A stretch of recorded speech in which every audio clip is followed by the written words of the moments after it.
әрбір білім алушыны жеке тұлға ретінде қабылдай отырып, оның тұлғалық ерекшеліктерін ескере отырып, оқушының пікірін назарға алған дұрыс деп есептеймін. Сәлеметсіңіздер ме? Сәлеметсіздер ме, дұрыс айтайын? Менің бүгінгі алғашқы сұхбатымның қонағы менің сүйікті оқушым Александр Демьян. Қош келдің. Рахмет. Сұхбат беруге келіскеніңе көп рахмет. Бүгінгі сұхбатымыз қызықты өтеді деп ойлаймын. Ал ең бірінші өзіңді таныстырып кетсең. Мен 10-шы сынып оқушысым, Александр Демьян Юрьевич, жасым 16-да. Бүгінгі сұхбатымызда көтерілетін тақырып ол яғни экология мәселесі. Қазіргі таңда Қазақстанда экология мәселесі ең өзекті мәселенің бірі болып табылады. Ал ең бірінші сұрағым Демьян өзіңе экология деген не? Экология бұл түрі ағзалардың бір-бірімен және оларды қоршаған ортаға өзара әрекеттесуі. Жақсы, рахмет.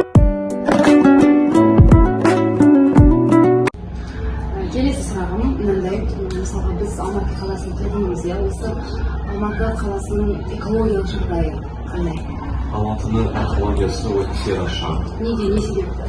Алматы қаласында 850 мыңнан астам автомобиль тіркелген.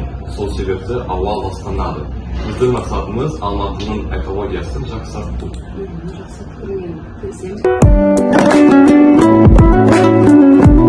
Келесі үшінші сұрағым, жасыл мектеп жобасы туралы естуің бар ма?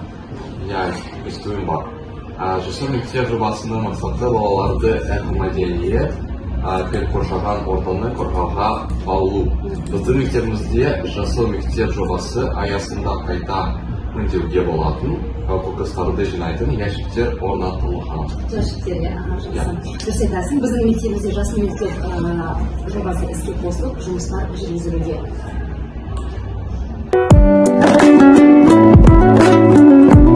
Қорыта келе, табиғат біздің асыраушымыз. Табиғат пен адамзат біртұтас екендігін санамыздан шығармауымыз тиіс. Қоршаған орта біздің қамқорлығымыз бен сүйіспеншілігімізге мұқтаж. Қоршаған ортаны қорғау әр пенденің міндеті. Осы біз қалай үйімізді, бау-бақшамызды қалай баптасақ та, соншалықты табиғатымызға жанашырлықпен қараған жөн. Сіздермен болған қазақ тілі әдебиет пәні мұғалімі Садуақасова Нұрсырнаевна және 10-шы сынып оқушысы Александр Демьян. Келесі кездескенше қош, сау болыңыздар.